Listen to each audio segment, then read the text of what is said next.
Welcome to Common Possession. This program is designed to address environmental, legal, and health issues. This week we'll be focusing on the environment and what you can do to have a positive impact. Hi, I'm Professor Rick Duque, and coming up, I'm going to show you how you can solve 3 global problems just by buying coffee. Yeah, aluminum foil is recyclable. Reduce a little and use a bag.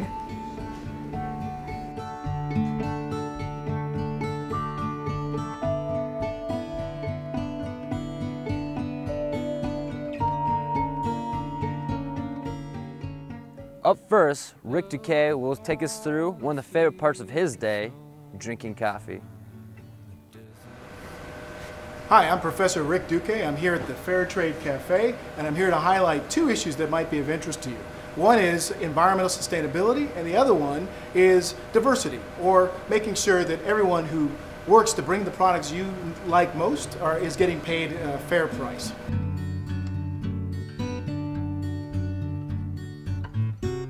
So a lot of times it's very confusing to understand how our personal behaviors can actually affect our larger environment or affect the people that are working hard to bring the products we use on an everyday basis. So I want to highlight these 2 issues and how the behaviors you do every day can actually make a difference. And that's why I'm here at the Fair Trade Cafe, because this cafe actually sort of addresses both those issues at the same time. First, by buying fair trade coffee as opposed to coffee that's made in potentially unfair ways, you're ensuring that the people that are putting together this product are picking the beans in the field, are being paid a fair and livable wage. So that's the diversity part of it. The second part of it is if you come to fair trade, you can actually bring your own mug and actually save the barista the effort and time and also the material of giving you a styrofoam or even a paper cup, which may not be reused, has to be thrown away, and it puts more pressure on the environment. So by coming to the Fair Trade Cafe, you get to solve 3 problems. 1, you get to ensure your behaviors are consistent with environmental sustainability. 2, you get to ensure that the people that are bringing you the products you enjoy the most are getting paid a fair wage. And 3, you get to save money. Because here at the Fair Trade Cafe, if you bring your own container, it only costs $1 for a cup of coffee, and that's pretty cool. Hey, Hi there. have some coffee, please? Yep. Would you like light roast or dark roast? Oh, I'll take dark roast, please. Thank you.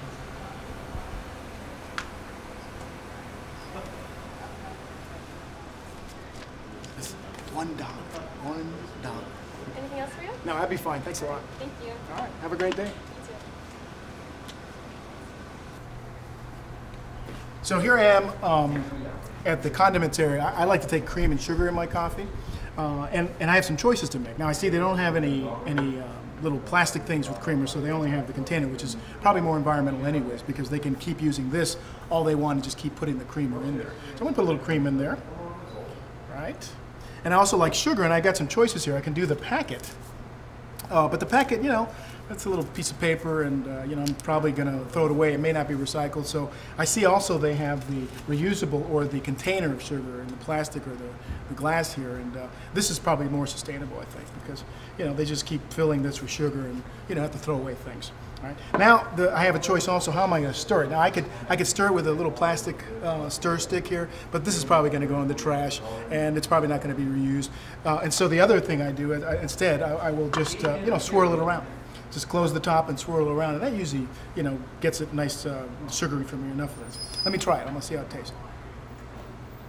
Yeah, that's how I like it. So it's pretty good. All right, enjoy your coffee.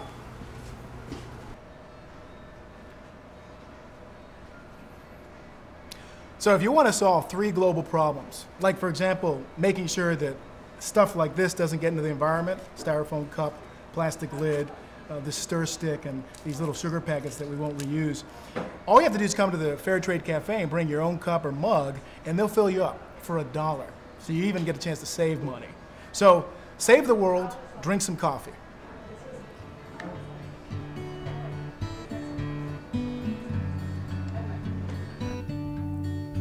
We visited the Tri-County Solid Waste Management Facility and spoke with Doug Leon, the plant supervisor and coordinator. Doug shared with us what the facility offers to the community, as well as some basic recycling tips.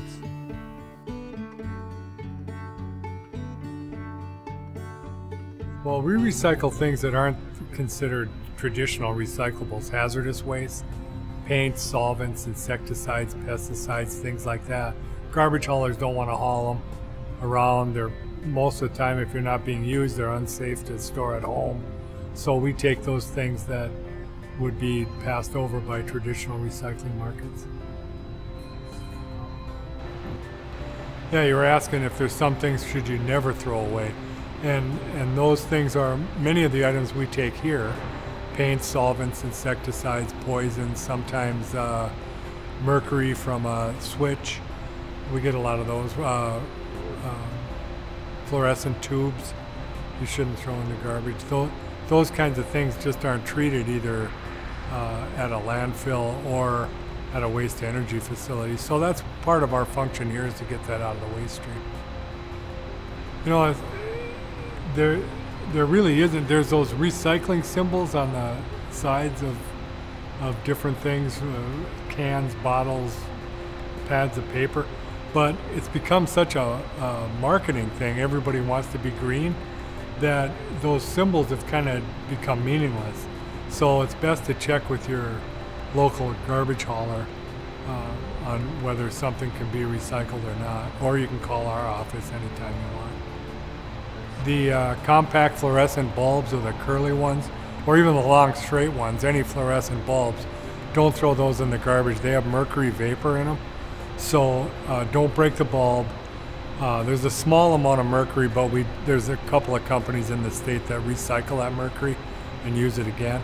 And it just continues to accumulate in the environment. So you can get rid of those. We'll be taking them here starting in February. Also, most hardware stores will recycle those for you. Yeah, alkaline batteries, and it'll say right on it, alkaline. Those are the kinds like normal flashlight batteries, smaller batteries for different handheld electronics. Those can be thrown away. If they're rechargeable, or if they say lithium, or they have the hazardous symbol on them, then you want to take those to Batteries Plus. There's also some battery drop-off areas in Sherburne County if you happen to live down there. Talking about positive change and actually participating are great steps towards building a better tomorrow. Many individuals have already incorporated these tactics into their daily lives. We spoke with Molly Christensen to see how she has made simple changes to help our environment.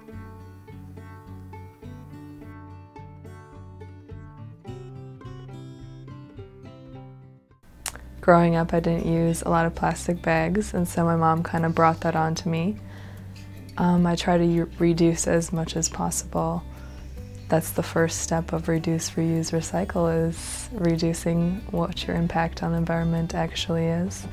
And so whenever I go to the grocery store, any kind of store, first of all, I try to limit the amount of packaging I buy and use as many plastic bags as I don't have to.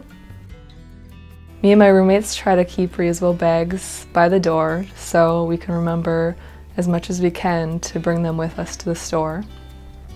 And going into the grocery store, I buy a lot of produce, and there's lots of plastic bags in the produce section.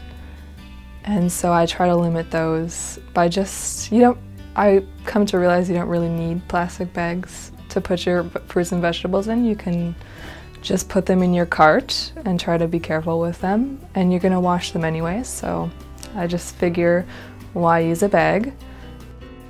Not only do I use reusable bags at the grocery store, when I'm out shopping, buying clothes, school supplies, whatever, I also bring along a bag, and so I assume I'm saving about 5 to 10 bags a week. I guess another benefit to using these bags is the durability benefit. Never am I coming in the house and the bag's half ripping and I can't hold it anymore. They stay together pretty well. Here's one of my favorite recycling bags, and you can pretty much pick them up at any checkout, any store. They're from 99 cents to $2, not very expensive. Well, I hope you learned a few benefits of using the bags, and I hope maybe I convince you to use them too.